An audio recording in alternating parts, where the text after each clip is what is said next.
तो हेलो प्यारे प्यारे बच्चों, आप सभी का स्वागत है आज की इस नए वीडियो में नए टॉपिक के साथ। बच्चों, आशा करता हूँ कि आप सभी बहुत ही मस्त होंगे और अपने अपने पढ़ाई में अच्छे से व्यस्त होंगे। तो आज के इस प्यारे से लेक्चर में बच्चों, आज का जो लेक्चर है विद्युत चुंबकीय प्रेरण के अंतर्गत तीसरा लेक्चर होने वाला है, तीसरा टॉपिक होने वाला है। और इसके अंतर्गत बच्चों अन्योन्य प्रेरण एवं अन्योन्य प्रेरण गुणांक क्या होता है, इसके बारे में संपूर्ण जानकारी आपको आसानी से देने वाले हैं। तो आप इस वीडियो में अंत तक जरूर से बने रहिएगा। जो पिछला वाला टॉपिक था बच्चों, उसमें हम लोग स्वप्रेरण एवं स्वप्रेरण गुणांक के बारे में समझे थे, जो कि बच्चों बहुत ही इंपॉर्टेंट टॉपिक है। और ये भी टॉपिक बच्चों जो अन्योन्य प्रेरण है, ये भी बहुत इंपॉर्टेंट टॉपिक आपके लिए होने वाला है, क्योंकि आपके बोर्ड एग्जाम में इसको 3 नंबर में जरूर से पूछ लिया जाता है। तो आइए अब हम बिना किसी समय गवाए इसको जल्दी से समझने का प्रयास करते हैं।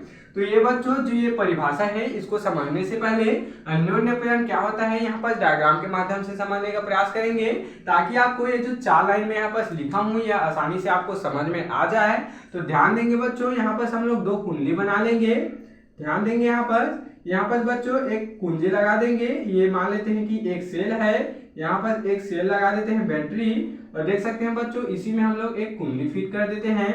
ध्यान देंगे यहाँ पर, ध्यान देंगे इसी में हम लोग क्या कर रहे हैं, इसी में हम लोग एक कुंडली फिट यहाँ पर कर दे रहे हैं। देख सकते हैं कुछ इस प्रकार से।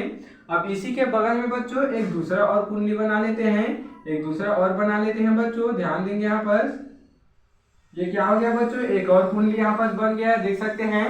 अब क्या करेंगे, ये क्या है बच्चों, कुंजी है, और ये क्या है, ये एक प्लस माइनस सेल है बच्चों। ये क्या है यहाँ पर, ये एक सेल है, देख सकते हैं। अब जब हम लोग इस कुंजी को ऑन करेंगे तो धारा कुछ इस प्रकार से इसमें क्या होने लगेगी बच्चों, बहने लगेगी, कुछ इस प्रकार से देख सकते हैं। तो अब क्या करेंगे, ये अन्योन्य प्रेरण गुणांक क्या होता है, इसको अब यहाँ पर समझने का प्रयास करेंगे। देख सकते हैं जब हम लोग इस सेल में बच्चों धारा प्रवाहित करेंगे, अर्थात इस कुंजी को ऑन करेंगे, तो क्या होगा, इसमें धारा बहने लगेगी। और इस धारा के मान में बच्चों जब हम लोग परिवर्तन करेंगे तो क्या हो जाएगा, अर्थात कम ज्यादा करेंगे तो इसमें बच्चों चुंबकीय फ्लक्स में क्या हो जाएगा, परिवर्तन हो जाएगा। और इसके चुंबकीय फ्लक्स में परिवर्तन होने के पश्चात बच्चों पास रखी दूसरी कुंडली में क्या हो जाएगा बच्चों, धारा बहने लगेगी, अर्थात इसके भी चुंबकीय फ्लक्स में परिवर्तन हो जाएगा। और इसके प्रेरण के कारण बच्चों इसमें भी धारा बहने लगेगी। और इसी घटना को क्या कह देते हैं, इसी घटना को अन्योन्य प्रेरण यहाँ पर कह देते हैं। आइए अब और भी आसानी से समझने का प्रयास करेंगे। देख सकते हैं ये कुंडली नंबर 1 हो गया, ये कुंडली नंबर 2 हो गया। अब क्या होगा बच्चों, अब ध्यान देंगे जब हम लोग इसमें धारा प्रवाहित करते हैं, मान लेते हैं कि इस सेल में क्या हो रहा है, धारा बह रहा है, और इस धारा के मान में जब हम लोग परिवर्तन करते हैं तो इसके चुंबकीय फ्लक्स में क्या हो जाता है बच्चों, परिवर्तन हो जाता है। अब इसके चुंबकीय फ्लक्स में परिवर्तन होने के पश्चात पास रखे दूसरे कुंडली में भी क्या होता है बच्चों, चुंबकीय फ्लक्स में परिवर्तन हो जाता है। अब इसके चुंबकीय फ्लक्स में परिवर्तन होता है तो इसमें भी बच्चों जो धारा है वह क्या होने लगती है, यहाँ पर बहने लगता है। और इसी परिघटना को क्या कह देते हैं, इसी घटना को क्या कह देते हैं बच्चों, अन्योन्य प्रेरण कह देते हैं। अन्योन्य प्रेरण का अर्थ ही बच्चों अन्य के कारण अन्य पर प्रेरण को क्या कह देते हैं, अन्योन्य प्रेरण कह देते हैं।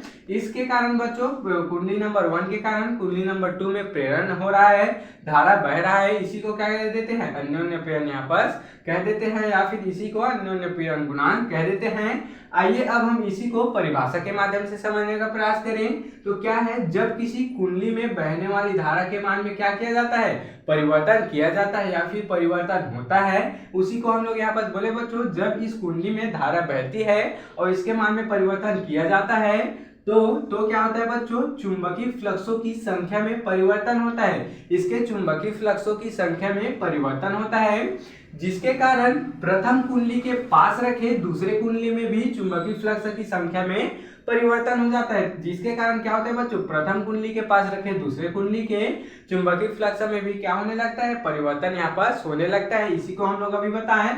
और परिवर्तन होता है जिसके कारण दूसरे कुंडली में भी धारा बहने लगता है। देख सकते हैं बच्चों इसमें परिवर्तन होता है विद्युत फ्लक्स में, इसके कारण इसमें भी विद्युत फ्लक्स में परिवर्तन होता है। और परिवर्तन होने के पश्चात इसमें भी धारा बहने लगती है तो इस घटना को ही अन्योन्य प्रेरण यहाँ पर कह दिया जाता है, या फिर इसी को अन्योन्य प्रेरण गुणांक यहाँ पर कह दिया जाता है। आशा करता हूँ बच्चों कि आपको अन्योन्य प्रेरण क्या होता है यह तो समझ में आ गया होगा।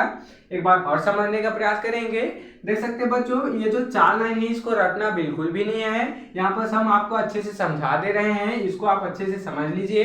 एक बार में समझ में नहीं आता तो वीडियो को थोड़ा सा पीछे करके एक बार और समझ लीजिए। देख सकते हैं क्या बोले यहाँ पर, जब किसी कुंडली में बहने वाली धारा के मान में परिवर्तन करते हैं या फिर उसमें फेरबदल करते हैं, कम ज्यादा करते हैं, तो इसके चुंबकीय फ्लक्स में क्या हो जाता है बच्चों, परिवर्तन हो जाता है।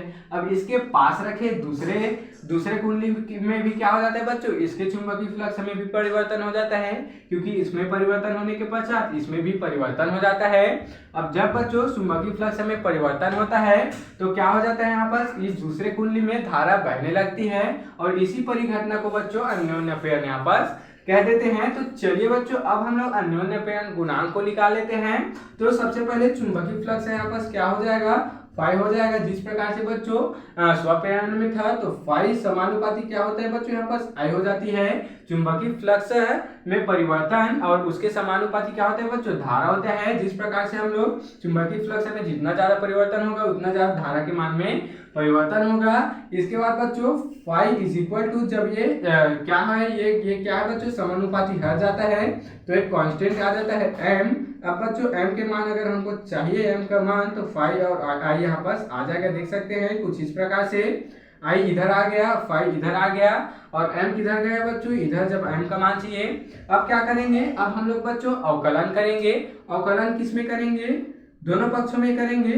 देख सकते हैं phi is equal to M I के दोनों पक्षों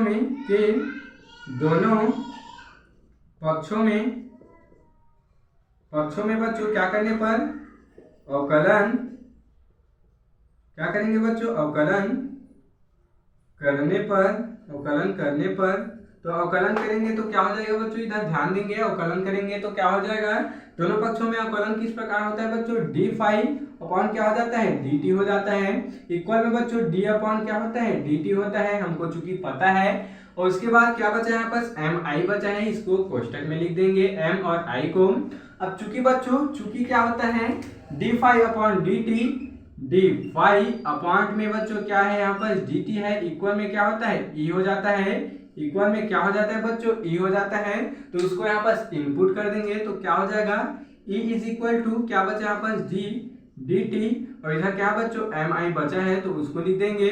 अब क्या हो जाएगा, एम बच्चों नियतांक है उसको इधर ला देंगे तो E is equal to M इधर आ गया बच्चों, इंटू में डी है, इधर आई है उसको भी ऊपर लिख देते हैं। पॉन में क्या हुआ बच्चों, डी टी बचा है। देख सकते हैं तो यही क्या है बच्चों, यही अन्योन्य प्रेरण गुणांक के लिए यहाँ पर जो आंसर है, जो फॉर्मूला है यहाँ पर निकल कर आ चुका है। तो इस प्रकार से बच्चों आज के इस प्यारे से टॉपिक में हम लोग अन्योन्य प्रेरण क्या होता है इसको परिभाषा सही समझ चुके हैं, एवं अन्योन्य प्रेरण गुणांक क्या होता है इसको हम लोग आंसर को निकाल भी चुके हैं। तो आप इसका स्क्रीनशॉट यहाँ पर आसानी से ले सकते हैं। तो बच्चों आशा करता हूं कि यह टॉपिक आपको जरूर से समझ में आया होगा और ऐसे ही और इम्पोर्टेंट टॉपिक के लिए मेरे चैनल में बने रहिएगा। अगर आप इस चैनल में नए हो तो इसको जल्दी से सब्सक्राइब करके बच्चों बेल वाले आइकन को दबाकर प्रेस कर लीजिएगा, ताकि आपको मेरी ऐसी अच्छी इंफॉर्मेटिव वीडियो की नोटिफिकेशन सबसे पहले आप तक पहुंचती रहे। तो चलिए फिर मिलते हैं किसी नेक्स्ट वीडियो में नए टॉपिक के साथ, तब तक के लिए जय हिंद जय भारत।